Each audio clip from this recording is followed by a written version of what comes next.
Hello, this is David Rovix with another episode of Discussions with David, a live stream broadcast I've been doing most Wednesdays, Thursdays, and Fridays during the pandemic, as long as I can't travel and play music for a living anymore. I'm also broadcasting on Mondays and Tuesdays. Mondays, I host Pandemic Open Mic Mondays, which anyone with a song, poem, or rant is encouraged to sign up for at davidrovix.com/POMM. Tuesdays, I host Fifth Estate Live, produced by Peter Werby. All of these live stream broadcasts start at 10 a.m. Pacific, noon Central, 1 p.m. Eastern, 6 p.m. GMT every weekday, and you can find them both live in an archived form on the Facebook pages of Popular Resistance, Cebu Community Radio, and my own Facebook pages and channels at YouTube, Periscope, Twitch, VK, and LinkedIn. If you go to davidrovix.com or search on any podcasting platform for the podcast This Week with David Rovix, you can also find these programs in audio form soon after they're broadcast live. Another place you can find the broadcasts, along with lots of free content, as well as content reserved only for patrons, such as my 16-part audio memoir, is at patreon.com/davidrovix. That's also where you can support my various musical and non-musical efforts at Popular Education. Today, I'm honored to have with me for the hour Frank Morales, known to many in the Lower East Side of Manhattan just as Father Frank, since he graduated from the seminary in 1976. Frank Morales grew up in New York City, where he still lives today. He's been politically active in one form or another since he was a teenager in the 1960s. He has played a central role in the movement against gentrification in New York as part of the squatters movement there and in the fight for the soul of Tompkins Square Park. He's a founding member of the campaign to demilitarize the police back in 2003, among many other networks that he's actively involved with. Frank, welcome to my little show. Good afternoon, or whatever it is there. Yeah, it's great to be with you, David. Frank, suddenly the idea of demilitarizing the police is a mainstream talking point among media pundits. And I just wonder, in your shoes, what has the past couple of months been like? I know it's a huge question, but yeah, no, I've had people come to me and say, yeah, what you were saying was on point way back when and all that. And I don't take much, it's not a matter of pride for me. I'm just glad that, the unfortunate circumstances of the increasing violence against, Black people and people of color in general, and the increasing militarization of the police over the last, number of decades, is the evil that has brought forth this new awareness now that, hey, maybe this is something we need to do something about. So I'm very glad that there's much more consciousness of programs like the 1033 program, which shuttles military hardware to local police departments. People are becoming more familiar with various aspects of the whole militarization issue, the so-called use of non-lethal weapons. I know, and I think is it in Portland that someone recently got maimed with these weapons and so on. So yeah, as a consequence of this renewed awareness, I've kind of just, at various points, I feel it's important for me to step up. So I've been preaching a lot about the the issues of militarization, and in short, to utilize the mobilization of so many people at this moment. And I know there are a number of demands out there regarding the police violence issue, defunding the police and abolishing police and so on and so forth. But I was really wanting to have a segment of that movement, in any case, focus on and organize around demilitarizing the police locally. And I've been preaching for years through the creation and the promotion of Posse Comitatus-like legislation on the local level. In other words, what is Posse Comitatus? Posse Comitatus is a federal statute, the only federal statute which makes a clear delineation between the police function and the military function, and specifically criminalizes the use of military resources, etc., weaponry, within a domestic law enforcement context.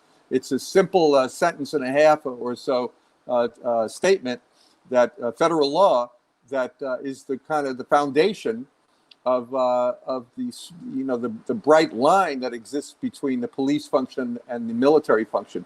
These two entities of force, so to speak, that are societal creations, are not the same, and the increasing symbiosis between the police and the military is a classic definition of a police state.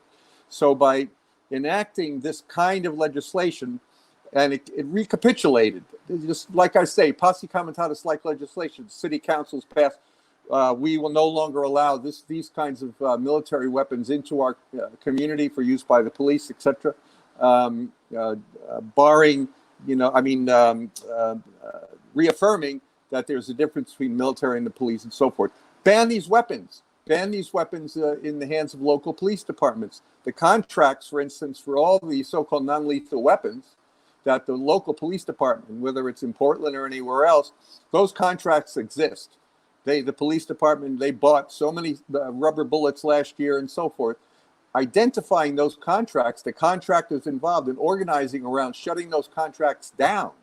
In other words, making it impossible for police departments to procure these, either through the pipeline of military to local police and/or the private market, would go a long way towards, practically speaking, demilitarizing the police. So my wish over the last number of months now is that the mobilizations, which are good and clearly, long overdue, or maybe 400 years overdue, right? But that these are important, but nonetheless need to issue forth in concrete, practical organizing campaigns, so that it's not, the mobilization is not for naught. We need to make some real practical changes, and I, for one, would advocate that one. The other that I've been kind of advocating, and other groups are picking up on this, is to abolish qualified immunity. The idea, so-called qualified immunity, is that police are shielded and protected on an individual basis against any kind of liability claims of excessive force and so forth and so on. That they're immune to this kind of counter pressure being put upon them by people who are violated, families of the deceased and so forth, and suing these police individually.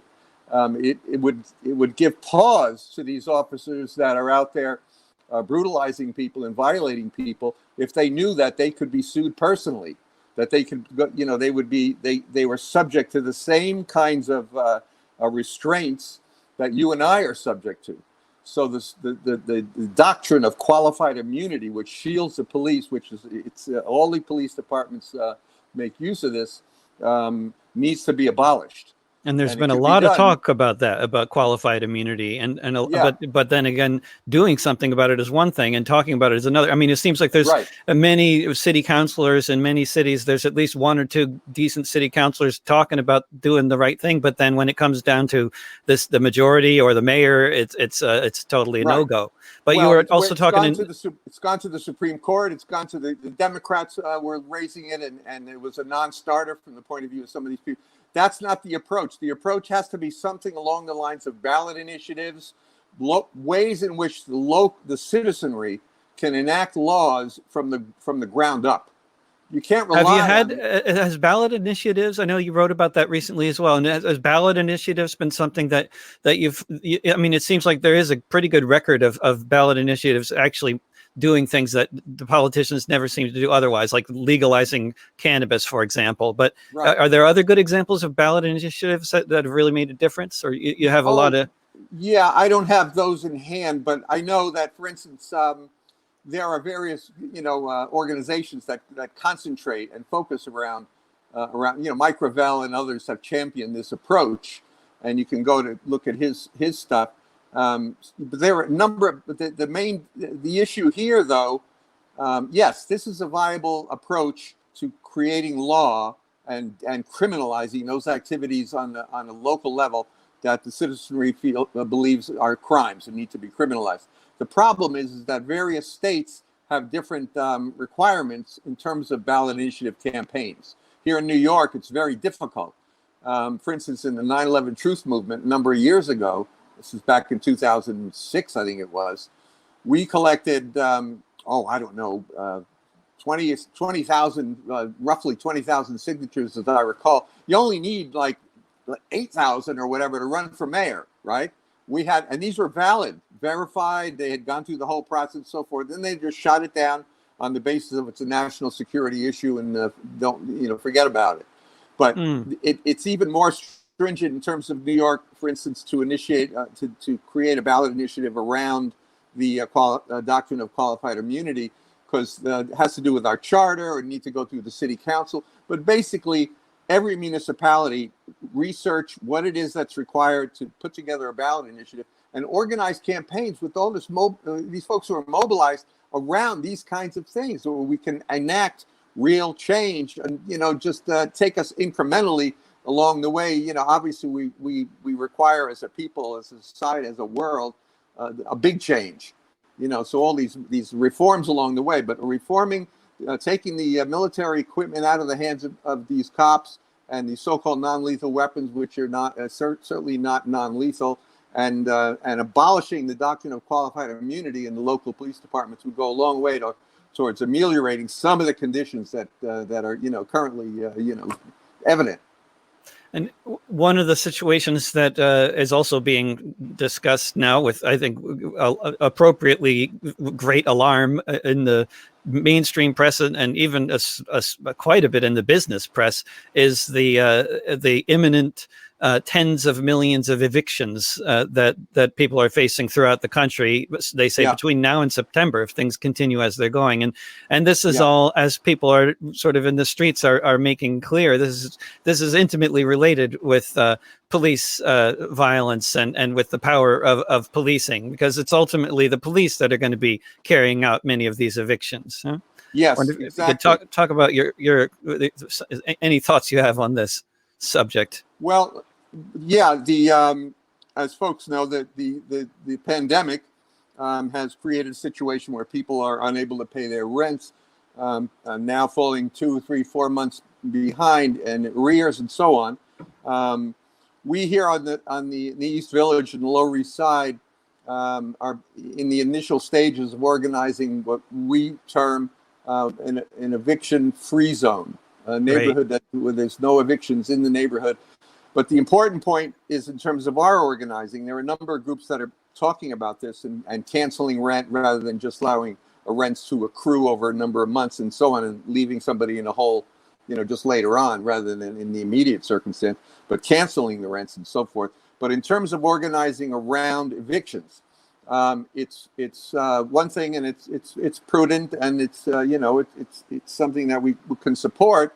Folks who are going to dealing with the issues of housing court, let's keep the housing courts closed, or petitioning the higher ups and to make subsidies available and so forth and so on. But none of that, I believe, my own feeling is that none of that will happen unless we create a certain amount of heat on the street, as we say, right? Yeah. We squatters have a lot of experience in fending off evictions.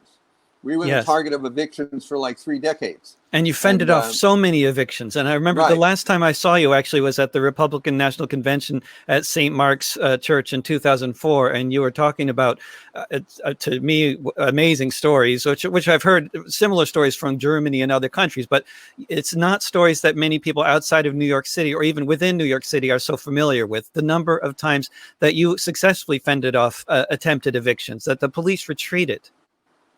Yeah, it was literally a war of attrition. It was we lost some and we at the end we won. As maybe some folks don't know, but we're still in 11 buildings down here, and we've held on. We've been decriminalized and so on, but nonetheless we're still here.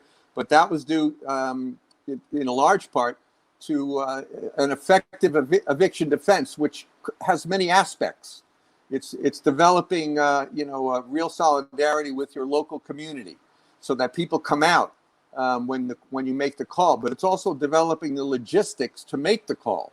So in other words, you have an effective network and rapid deployment apparatus, if you will, so that at the first sign of an eviction attempt, people begin to mobilize and come to the site of the eviction. So what we're talking about here in terms of the East, our approach to a free zone here, an eviction free zone, is to organize people horizontally, and not waste our time. Well, I shouldn't be so negative about that, but spend less time petitioning Pharaoh to soften up on these evictions and so forth, and create a popular base at a community of resistance that will come to the side of an eviction and confront the marshals with numbers.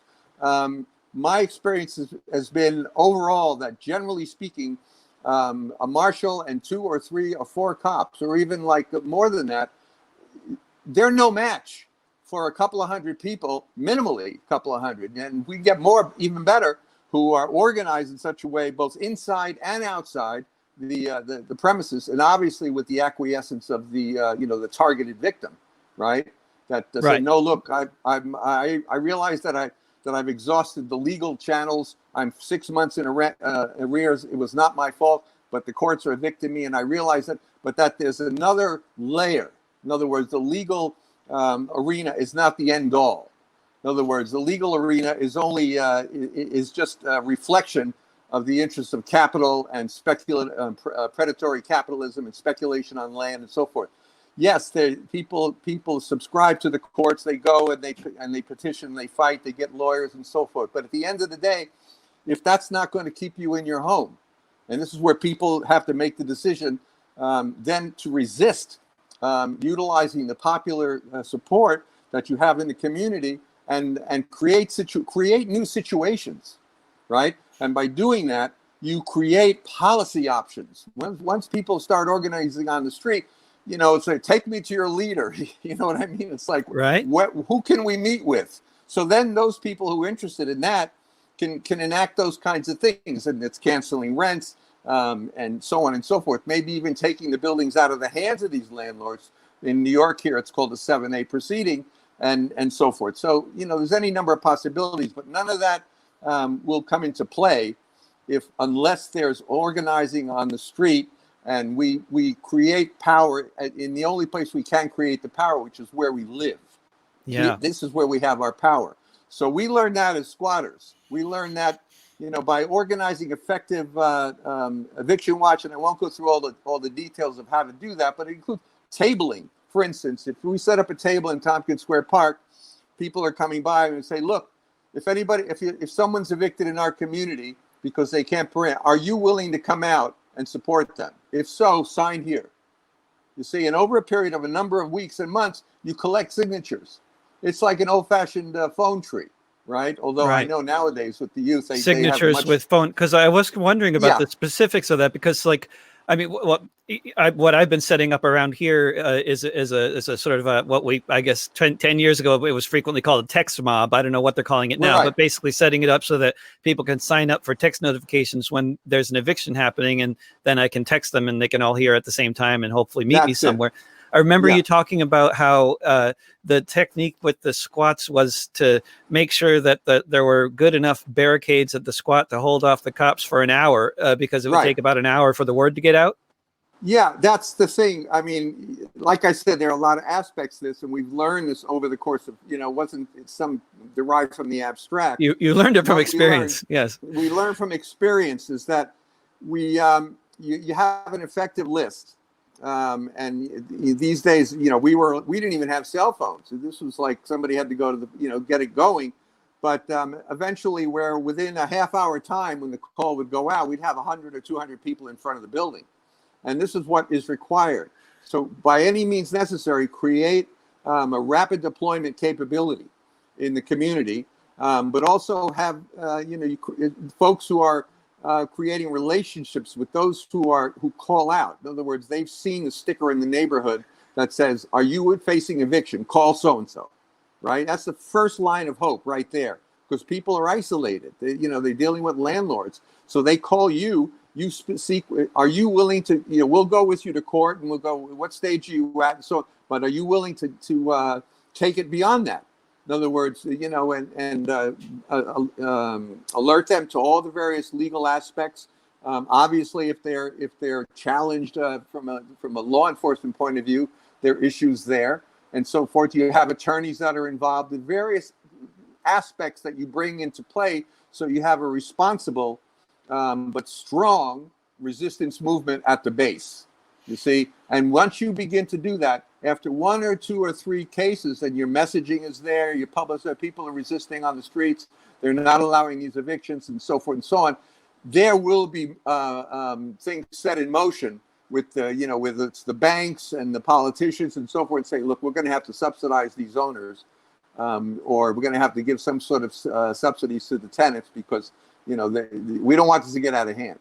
You see, right? People are going to start thinking about actually occupying the building and taking them over, and getting rid of the landlords. You know what I mean? It's like the whole thing about rent, opening up this situation now, the crisis that we're in, to new opportunities around a serious critique of the whole housing question.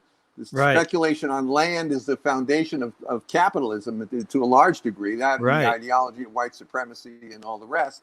But it's something that now we have an opportunity. But in the short run, we have to just organize people to create the kind of power necessary to keep people in their homes, and then having those who are informed with alternative and visionary approaches to housing people within the under the doctrine of that housing is a human right, and everybody should have a house, and it shouldn't be subject to somebody speculating and making profit and all the rest. But so we're organizing, at this point, this eviction-free zone, and at the same time as squatters, looking at the limited number. There are 250,000 vacant apartments here in New York City, but the great majority of those apartments are either under renovation, being warehoused by attorneys, are weekend, retreats for the rich, and so on and so forth. There aren't as many as we had back in the 80s, what are now called zombie properties, vacant houses, boarded up houses, and so on. They're still there. But and they're just, the landlords are holding on to them, waiting until the value will someday increase or something? That's always been the case. Warehouse apartments, landlords keep them off the market until there's a better day. Or they may be, in fact, depending on the neighborhood, they may be, in fact, and it's always key to get the local context, exactly what's going on there. But landlords very often could be emptying the building because they're going to make it a vacant lot or whatever. You need to find out exactly what it is. But occupying those vacant spaces, too, particularly in terms of the crisis of homelessness, and people are dying on the street. This is a genocide in slow motion, really. It's been that way since at least the 80s. And it's important that people realize that people who are homeless and in shelters and so forth are suffering even a greater impact around this COVID crisis and so on, and the violence of having to live on the streets and in the shelter system and all the rest. So, I advocate that as part of our response here, that we look at these vacant houses and target them in the interest of homeless people, and work with homeless people, like groups like Picture the Homeless and others here in New York, who understand that the human right to a home is only so much of an abstraction until it's actualized. And squatting actualizes the otherwise abstract right to a human right to a home. It makes it real. Otherwise, it just remains a happy slogan. Yeah, Frank, if the struggle around defunding the police were actually to be successful, and things happened like we no longer were even able to rely on police to carry out things like forced evictions, or if things like forced evictions were abolished, as they were in the 1930s in Chicago. I learned recently I was interviewing Jeremy Brecker, the author of Strike, and he was talking about how in Chicago there was so much anti-eviction activity. So many the councils of unemployed workers were so well organized that they ultimately just banned forced eviction as a practice. That's what I'm getting at. Heat on the street creates those changes. They wouldn't happen without people organizing in such a way. Growing up in the Lower East Side, Frank, I imagine as a young person, you probably knew a lot of people who were involved with the struggles in the 1930s in that neighborhood. Is that accurate statement? Yeah, I knew some. Particularly in the mid 70s, I was one of the founding members here in New York of Christians for Socialism, because this was a period when liberation theology, I'm not sure you're familiar with. I mean, yes. in the late Oscar 60s, Romero was in the late 60s, there was a vast movement of poor people in particular, and religious leadership and so on, who subscribed to the notion that the New Testament was a document that lent itself to the struggle for justice and liberation on the part of poor people, and they utilized, these aspects. Now, of course, Jesus was, without sounding overly preachy here, was crucified as an insurrectionist. So that should tell you something about the ideology. But in any case, we formed a Christian for Socialism chapter here in New York. There were chapters around the country reflecting a lot of these documents and thinking that was coming up from Latin America, from Africa, and the Black consciousness movement, and so forth. And later, as you know, through Black theology of liberation here, in North American version of James Cone and others, women's liberation theology, Mary Daly and others. But it was at that time that, getting back to your question, is that the meetings that took place in the Christian for Socialism chapter here in New York involved a lot of members of the Communist Party and other communist organizations, and particularly some of the older members of the CP. Now, I was at that point, barely 30, but I learned a lot from a number of these elders who were part of this move. Some who had gotten kind of bounced out of the party for having fraternized with Christians. But it was that was what was happening at that time. But I remember the lessons that they taught, the history that they brought in terms of the struggles you're talking about. So I have a lot of fond memories and recollections of those people at that time. But yeah, we learned from those old folks as well, particularly down here on the Lower East Side. Because the Lower East Side, it's been populated by a lot of radicals for quite a long time, it's gone through. In your lifetime, it would be hard to overstate the changes that the neighborhood has gone through. Yeah, but, I mean, it's such an argument for housing as a human right, and for things like rent control. When you see the displacement that's taken place over the course of the past, Well, no, it's true. I mean, the displacement is kind of a technical term, right? But it really has to do with the racing culture and it's kind of a loss of a certain memory and historical the DNA of a neighborhood and so forth. Now, I like to think, having been here and still here, in fact, I'm living, the window here faces 10th Street, which is a street I ran up and down when I was a kid. So my DNA is part of the DNA of this neighborhood, but I don't, I don't fail to see. I see every day that history. I mean, it's still there.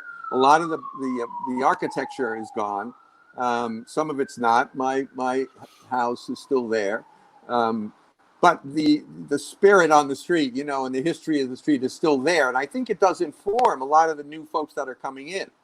A lot of the young people that are coming in, I mean, they may be better off and they don't really have an idea as to the way in which, maybe they are pawns within this overall scheme of displacement and moving in better folk and all this kind of thing.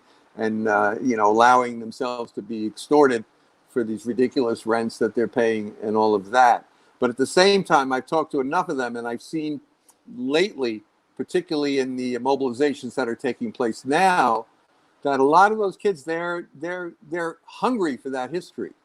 They're hungry for that kind of movement, and maybe even a change in their own life. That's the thing, is that what kind of life do you want to live?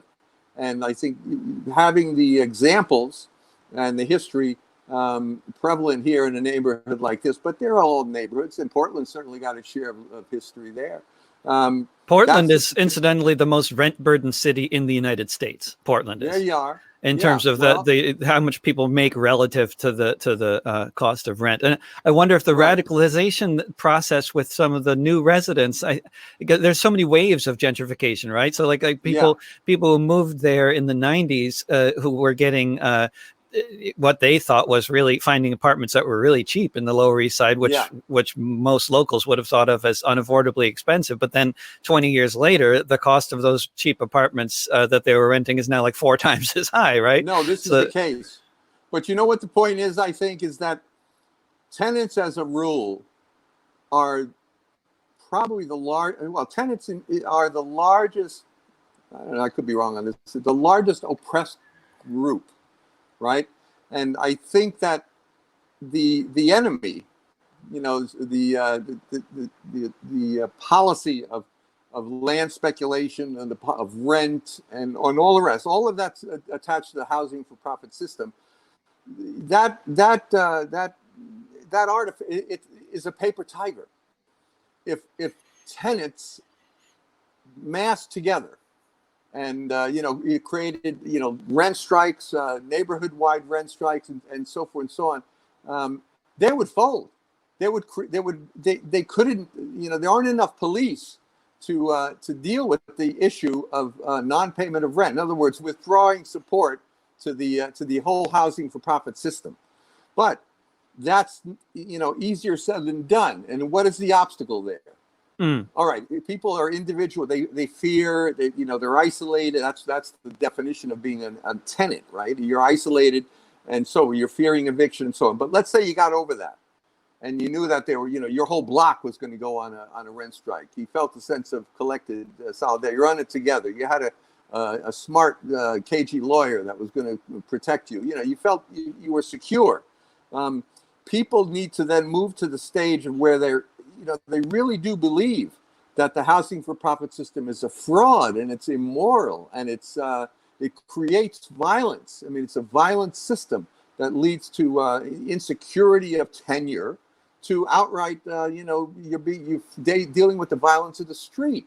You're evicted and so on. Once people get to a vision of alternative housing systems, that housing should be free, that should be a right, and everyone has a right to a decent home, a place to live. It shouldn't be that. Well, it is like going back to the New Testament. The birds have their nests, and the Son of Man has no place to rest his head. That should not be. And once people get to that stage, and then organize horizontally, and all come in a collective voice, saying, rent doesn't matter. We're not paying rent anymore. They will collapse. There'll be new alternative systems of housing created. It's just a matter of folks organizing and doing this together. And it's like I'm constantly amazed and disappointed, really, that we don't have more of that going on. You see, and so I think it's an ideological block. There's a fear element there and so forth. But from a logistical point of view, and I've said this with squatting, you took a dozen vacant houses that are being held by some holding company in Houston or by Chase Bank or something like that. They collapse. They give in. It's like that's where we're at right now.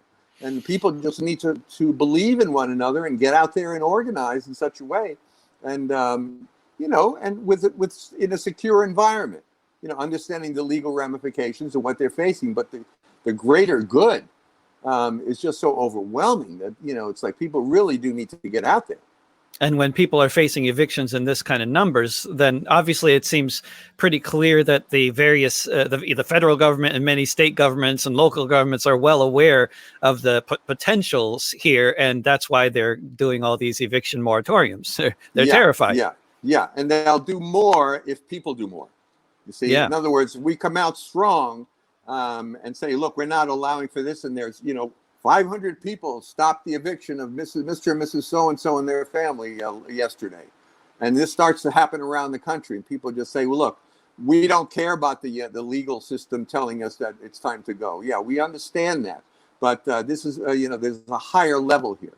There's a moral claim to our home and we have the benefit of having gotten over this isolation, and we're relating to our neighbors and caring for one another. We're coming out strong. We're realizing our power is on the street. And now, what do you got? What do you got for us? Now, let's see. This is what we want. We want, social housing. We want community land trusts. We want various forms of housing that meet the human right to a home, a decent home for everybody, starting with those hundreds of thousands, millions across the country. And with women and children leading the demographic who don't have a place to live, who are homeless, people who are living under bridges and living in the streets and so forth, who are suffering. Obviously, there are dimensions to rehabilitation and healthcare that needs to happen as part of a strategy to deal with those people. They're suffering. Yeah, Yeah. Try living on the street for a while. The average life expectancy for a homeless person is at least a dozen years less than the average person, right? Yeah. There's very Yeah. few studies on this, but they do exist. This is criminal. That's what's criminal is the housing system as it currently exists is a criminal enterprise, and it needs to be abolished, and it'll be abolished once people stand up and organize together.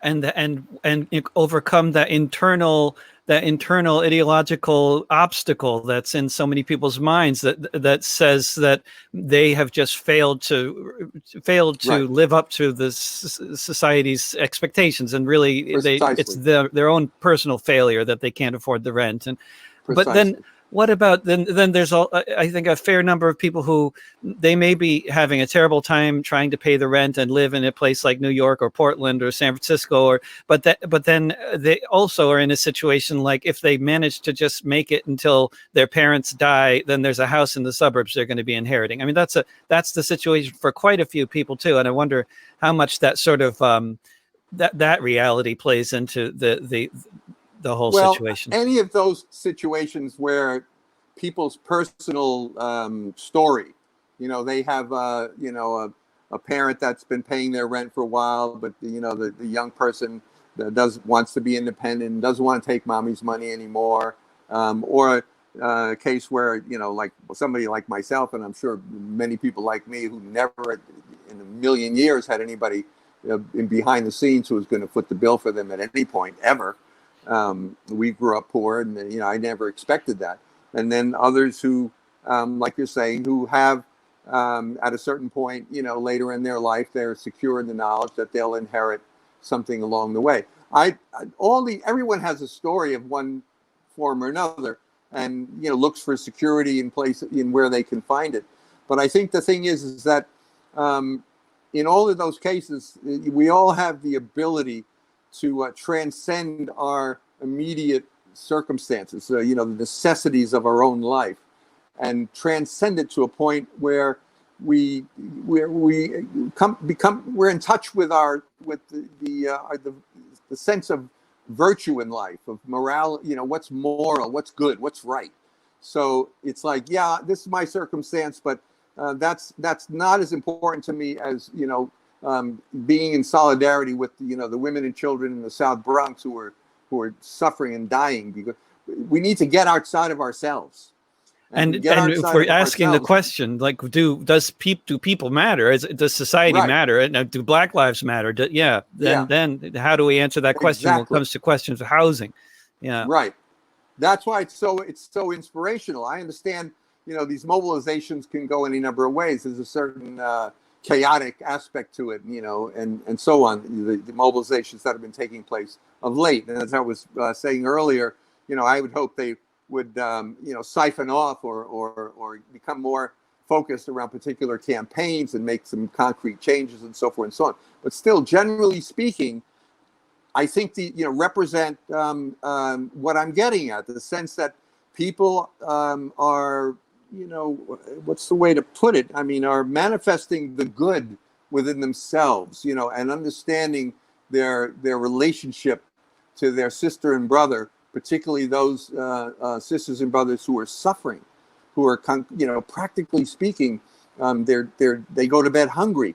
Kids who have no future, and I've seen these people. I've talked to these people. I know that their horizons are narrow. Each day it's there's only so many things that they hope to accomplish in the course of that day, but they're not thinking of a college or a career or a vacation or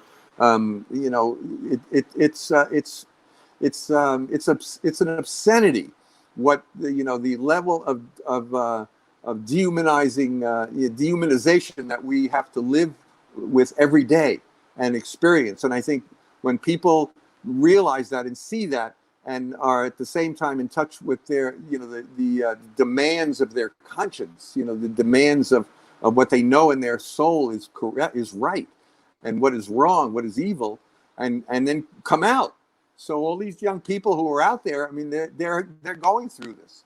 There's some there who are particularly young Black and Latino men and women who are, daily harassed by the police and worse.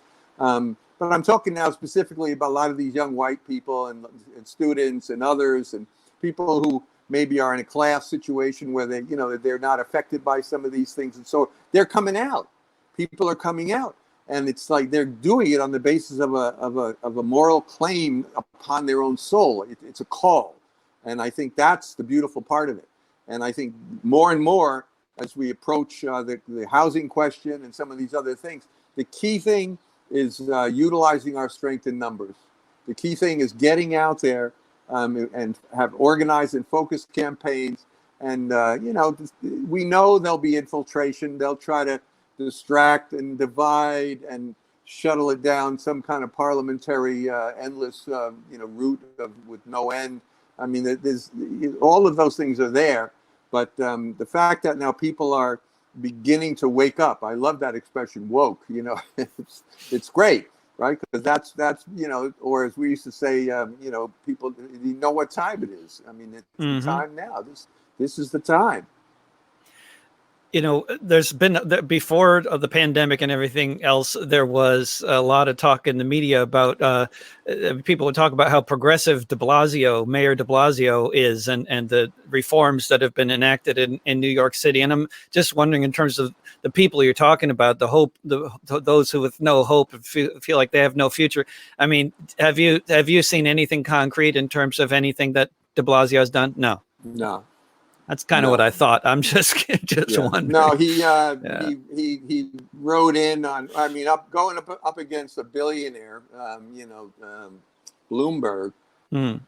It's not a high bar in a way. I mean, the way he came across is that, well, I visited Nicaragua years ago and all that, and all right. I mean, he may in fact have some liberal tendencies I don't. Never had any interaction with the guy, so I don't know. But he has basically kowtowed to the real estate interests and the other business interests in the city, and hasn't enacted any policy program initiatives that are striking in any way. I mean, and it's not like it would not be possible. Like, for instance, some of us in the around the homeless issue, and creating legal means of homeless people accessing these vacant properties, so-called zombie properties, through urban homesteading programs. In other words, squatting is the unpermitted approach, right? But the permitted approach is what are called urban homesteading programs, where municipalities set up sweat equity options. In other words, you go in there and sweat for 2 or 3 years, and these are the systems you work on, and we'll put in a new boiler, and yada yada. The municipality creates sweat equity options for people who don't have a lot of equity, basically utilizing the so-called zombie properties and boarded up houses and so forth. And there's certainly a lot of those around the country.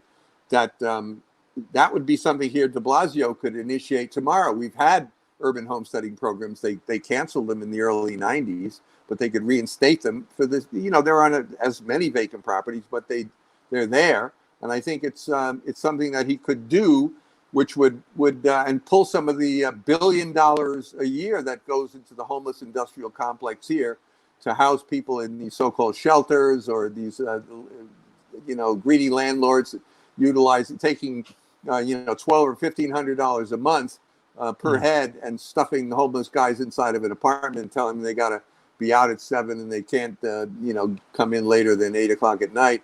It's a total, organized crime, is what it is. And, that is something he could do.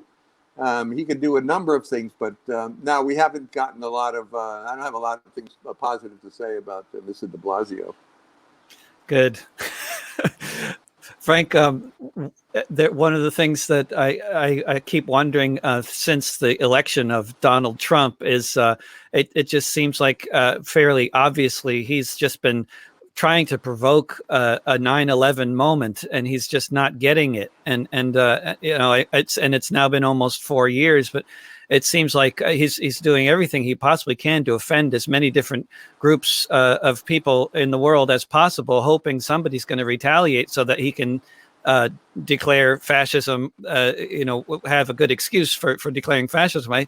I mean, it just seems like fairly evident that's what he's been trying to do. I don't know. I don't have any evidence to back that up other than just a good hunch, but you got any thoughts on that? Well, yeah, I mean, that's a, there's it's a lot of speculation there, but basically, the comparison to 9/11, I mean, for those of us who believe that this was, can you still see me? That I lost the, there we are. Yeah, I got you. Mm-hmm. That, there was a conspiracy involved in 9/11 that touched on, elements of the ruling class in America, certainly elements within the Pentagon and the so-called intelligence community, et cetera, et cetera. For Trump as an individual to initiate, certainly he would benefit by such a cataclysm as 9/11 or something like that.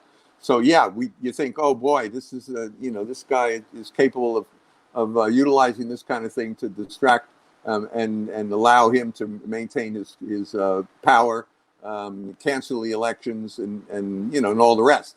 The question is whether or not, and this is a broader question that has to do with what Trump's relationship to the elements within the ruling class, and exactly how they see him, and how he's been utilized by them, and whether or not he's now expendable, and they'll go with Sleepy Joe and some of these others, right? So, right. Yeah, it's always a danger. It's this is a country that allowed for and was able to cover up one of the worst terrorist operations in the history of the country in 9/11. That was brought about through the acquiescence and the collaboration of elements within our own government, within our own military and intelligence establishment. Whether or not Trump is a point man and to assume the next that kind of evolving history here is anybody's guess. Hopefully not, but hopefully we're able to to displace him. Talking about displacement, evict him from the White House, and then take our chances with the next so-called leader of the free world. Do you have any thoughts on recent apparently accidental exposure of a high-ranking Saudi government official that the FBI has been supposedly tracking for their involvement with the 9/11 attacks? No, I haven't heard about that. Maybe I did. There's been ongoing revelations around, the Saudi connection, so to speak, and it's even, it's at this point, it's like it's more than a chapter. I mean, it's like a book length, and so, the broader question is, of course, the investigation of 9/11 never really happened, other than that's what's been done by independent researchers and so forth over these years. And the call, as I mentioned before, we had, organized a ballot initiative here campaign, and that was what it was calling for, was an investigation through, official law enforcement channels, through DA or some kind of special investigator, what have you. So that hasn't happened. The case of the Saudis, I think, is pretty clear to those of us who've been looking at this case for a number of years, and the level of involvement is clearly evident there.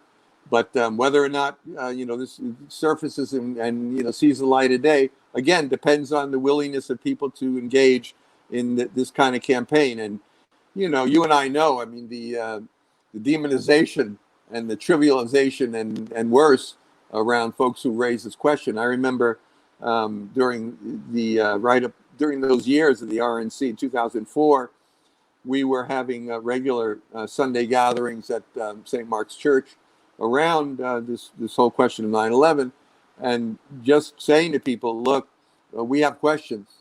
The families, the Jersey girls, so-called Jersey girls, and others, they were all at the church, and we have questions that and we're investigating. We have people looking at, but we don't claim to have all the answers. The ultimate who done it kind of thing. But we have certainly a lot of questions that seriously undermine the official story, so that we can confidently claim that it's a big lie, and that we need to really investigate this. So. The case of the Saudis, I mean, look at they murdered Khashoggi and what they've done with all of that. I mean, we're slaves to this system of untruth, and we need to get at the bottom of these things and expose to the light of day, the machinations of this cruel system that kills our leaders, assassinates our leaders. Been doing it.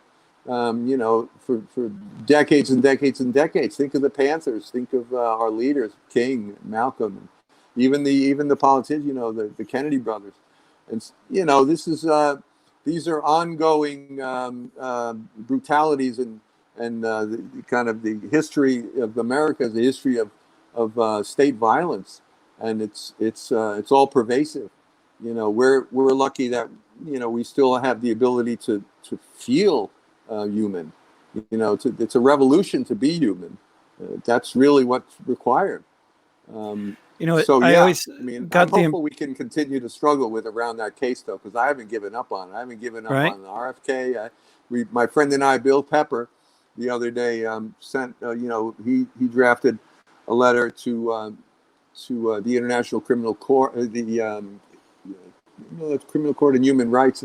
To open the case around Sirhan. This poor guy has been suffering all these years for a crime he clearly did not commit. I mean, the basic ballistics put him in front of RFK by a number of feet, and the autopsy is 1 to 2 inches behind the right ear. I mean, it was impossible for Sirhan to have killed RFK, but nonetheless, there he sits in jail.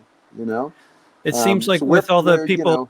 The people asking questions then get immediately or ultimately what happened with so many of these different efforts to ask questions about these kinds of massive events like 9/11 or the assassinations is then the people asking questions then get associated with others who are asking some very strange questions who it seems like are often working for the FBI. Strategy. It's a smoke screen strategy. Yeah. I mean, they're slick. They're not any slicker than we are. I mean, we understand what they're doing. Whether it's disinformation, misinformation, they'll put out all kinds of stuff and try to have their main goal is to separate you from the masses of people. Yeah. So if you're speaking, in a rational way. And a critical way in terms of the case of 9/11 or the case of Martin Luther King or Robert Kennedy or any of these other cases, they don't want you to have that line of communication. So they want to associate you by implication with those who are saying, oh, no, it was Martians that came down and blew up the World Trade Center or this, that, or the other thing. Or even less outrageous, it wasn't the CIA that was planning to kill JFK and so forth. It was the Cubans, or something like that. Mm-hmm. This is ongoing. So it just takes an extra effort to delineate the differences between what you're saying and what some of these people who are saying and what their motives are, and to deconstruct all of that. But yes, it's not easy. I do remember though that back in 69 or 70.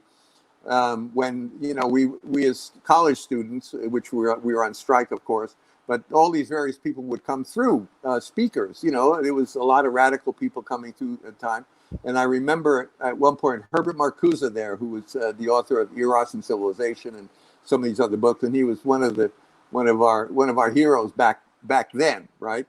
And as young people, we weren't experts in his branch of intellectual pursuits, his Marxism and his Freudianism and all the rest. But the thing was that I remember one line of his was that in the end, the enemy of fascism is reason.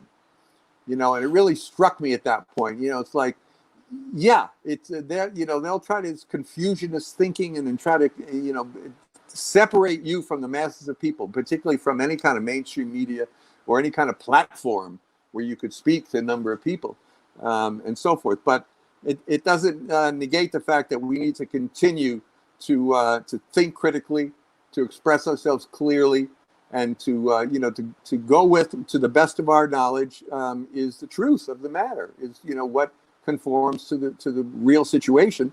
And if we need more as a scientific approach, if we need more information, we'll go for it. And if we get stuff that disproves what we're thinking, then we adapt and we readjust.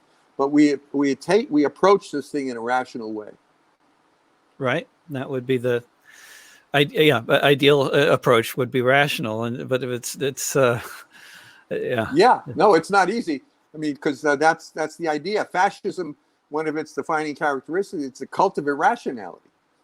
Yeah. What's what Trump's banking on? Trump will say, it's there's a lot of people dying, but things are getting better. It's the war is peace. I mean, this is where these people are. The numbers are going down. I love that expression. The numbers are going down. And so what you're saying is the number of thousands of people every day who are dying is decreasing. Like, I mean, this is what a way to put a number. Yeah. Yeah. But what it is, it's a sign of the desperation of, the Trumpism. And by implication, the utilization of Trumpism as a pawn in the hands of the ruling elite and those sectors of the ruling class that are sort of behind the scenes. If he wasn't doing the bidding of these people, personally, he'd be long gone. His plane would have gone down a long time ago. He's working in behalf of certain elements which are very content to have him continue to whip up the hordes of white supremacy and all that. So it's just a matter of time that these desperate tactics are deconstructed and overthrown. I mean, and part of the strategy is to maintain a rational approach, is to maintain a clear-headed approach and not succumb to the spectacular, the bizarre approaches that people like Trump, who now only manifests what we've seen before, right, in the movement, generally speaking, but he's now made it much more explicit. But we can bypass this as well. We'll transcend this as well. It's just a matter of time. Frank Morales, thank you so much for joining me for the hour. It's been very, very interesting conversation. Thanks for joining me. Well, thank you, David. Yeah. And good luck to you, and good luck to all the folks in Portland. Let's pass some kind of law, which, and I know there was some thought about this, which criminalizes the utilization and the acquisition of these so-called non-lethal weapons, in the city of Portland. Yeah, absolutely. That would be one of the many laws that need to get passed. Yeah. Oh, yeah. Okay. Well, you take care of yourself. And thanks so much. You too, Frank. Talk to you soon. Okay. Bye-bye. Bye. And thanks, everyone, for tuning in to this conversation with Frank Morales. You can find this and other discussions with David in archived form in various locations, such as the Discussions with David playlist on youtube.com/drovics, at patreon.com/davidrovics, at soundcloud.com/davidrovics, and on any podcasting platform if you search for the podcast This Week with David Rovics. The music, the live stream broadcasts, and the podcasts are all free, but if you want to support my journalistic and musical efforts, plus have access to some exclusive offerings just for patrons, please join my community supported art program, or CSA, at davidrovics.com/subscribe or patreon.com/davidrovics. If you're somewhere in the region of Portland, Oregon, please go to artistsforrentcontrol.org and sign up for text notifications to be part of Portland Emergency Eviction Response to help us mobilize against the coming waves of evictions. I just started a crowdfunder for an album project, also known as a musician and audio engineer employment scheme. You can check that out at davidrovics.com/pandemic sessions. Hope to see you again soon here in the Matrix and out on the streets. Don't pay the rent and don't be afraid of your neighbors. Mutual aid will get us through. Bye for now.